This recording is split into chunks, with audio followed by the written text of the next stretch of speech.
Has anyone been scared of like maybe the future before? Have you ever been scared of the future? Like you don't know what's gonna happen. Maybe it's like first day of school and you're just like kind of just scared. Your stomach feels a little uneasy because you just don't know really what's gonna happen. You don't know what your teacher's gonna be like. You don't know what your class is gonna be like. You just don't know a lot of things, right? Has that ever happened to someone? Yeah. So sometimes for me, I am actually scared of speaking in front of people. I do not like speaking in front of people. Now, it's different when I'm talking in front of kids because I like you guys, I like hanging out with you guys. But if I'm talking in front of adults, oh, I do not like talking in front of adults. And I even used to not like talking in front of kids. The first time I came up here to talk, I was like so scared. I was like talking like this, I was so scared. And I was so scared because I don't like talking on stage in front of people. But it's something that I had to face. I had to face my fear. And when we're scared of something in the future, that always means that, we're going to get to it, right? If you're scared of the future, that means that eventually it will be, today. Because tomorrow will be today, right? So, if you're scared of something in the future, that means that it's going to happen, it's going to come, and you will have to face that fear. Whether it's scared of your first day of school, or scared of a new year, or scared of, whatever it might be, if you're scared of it, eventually you'll have to face the fear of that future. So, everyone knows that 2020 has been a pretty crazy year, right? A pretty crazy year. And I don't think anyone could have guessed what was going to happen this year between, coronavirus and just crazy stuff. Everybody has to wear masks everywhere. There's a pandemic. It's just crazy stuff. We had to be in our houses for like 3 months without going anywhere except for like the grocery store. Yeah, so there's just a lot of crazy stuff going on this year, and no one could have predicted it. Not the scientists, not the politicians, not the pastors. No one could have predicted it, right? It's just it happened, and for some people it's scary, right? It can be scary for us to deal with this type of stuff. But we know that we live in a world where we have to, face our fears. Even if it's scary, we still have to face it.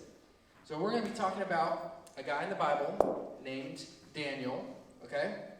And Daniel was a really cool guy, and he dealt with a lot of fears. But today we're going to be talking about one specific one, okay? So in the book of Daniel, so you're important if you have a book named after you, okay? In the Bible only has 66 books. If one of them is named Daniel, Daniel is a pretty important guy, okay? So, Daniel, we're in the book of Daniel, chapter 1, and we're going to read verses 1 through 7, okay? During the third year of King Jehoiakim, I know it's a hard word, Jehoiakim's reign in Judah, King Nebuchadnezzar of Babylon, I know, these are crazy names back then.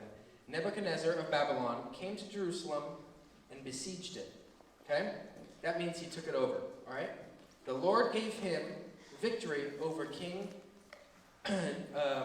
over the king of Judah, and permitted him to take some of the sacred objects from the temple of God.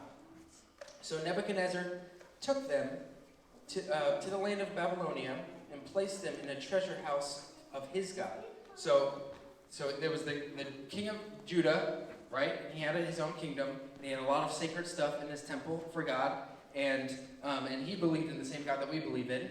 And then you had Nebuchadnezzar, the king of Babylon, who came and took over, and he believed in a different God. So he believed in a false God, right? Okay? So he takes all this sacred stuff, and he's like, ooh, this looks valuable, and I'm going to go put it in my temple for my God. Okay? So that's what he did. All right. Then the king ordered Ashpenaz, okay? Ashpenaz, it's a hard name. It's a guy's name. I know. Ashpenaz.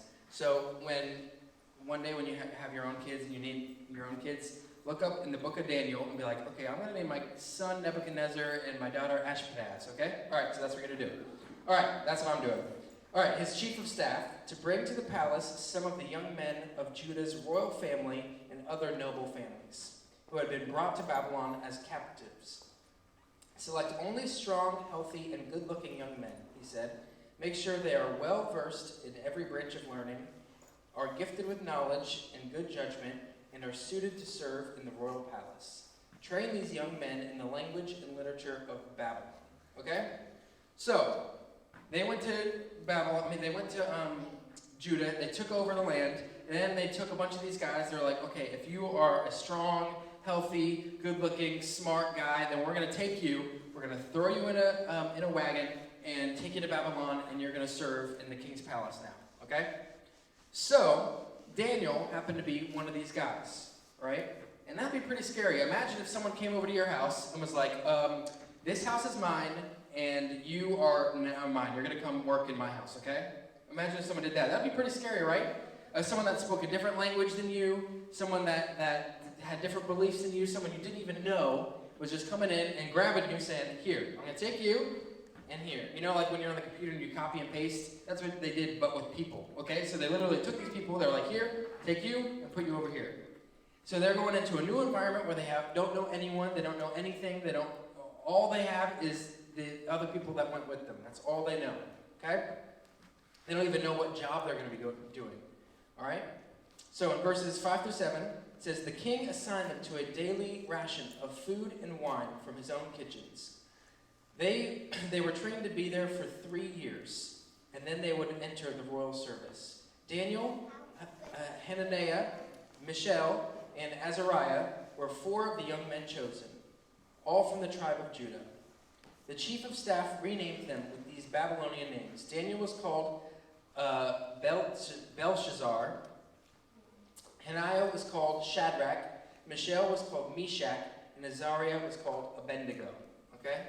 Now, if you guys have heard those names before, that's because they are in a different story that we might be talking about. Okay? So, they took these guys, they took these young men from Judah, and they, not only did they take them, they took them from their families and put them in this new place. They made them eat different food. They made them, just basically just took them and they just replaced them. And so what they did was they even changed their names, because the names that they had were Jewish names, and they changed them to be Babylonian names. So Daniel's name wasn't Daniel anymore, and all of them, they changed them to names that they had never even heard before. All right, so imagine if someone, so Colby, I'm going to take you, all right, I'm going to go into your house. Your house is mine now, okay? I'm going to take what's your favorite thing in your house? Black Panther. The Black Panther? Okay, well, I'm going to take your Black Panther, I'm going to put him in my house now, okay? I'm going to take you, and your new name is Greg, okay? Okay, and you're going to work for me. Got it? Okay, that might be pretty scary, right? If I just took someone and just like, okay, your new name is Greg, and you're going to come work for me. All right? That doesn't happen a lot in today's world, but that sounds really scary, right? I mean, Daniel has already been through so much. Yes, Mr. Aiden. If they try to do that, we have a dog, so that'll bite their face off. Yeah, well, guess what? Daniel didn't have dogs, and even if he did, they came in with an army. All right? They weren't coming in. They weren't saying, "Oh, could you please come with us?" They were like, "Come with us, or you might be jumping off of a skyscraper." Okay? So that's what they said. So. They came in and they took these people. Now, Daniel, he was so scared of, I'm sure all of them were so scared of what was going to happen next. They weren't going to a land they didn't know, and with a king they didn't know, and a different religion, and different food, and different names, and everything was unknown to them. But they knew that God would be with them. Even in the unknown battles, that God is still with them. And I think we have a video, right? Yes.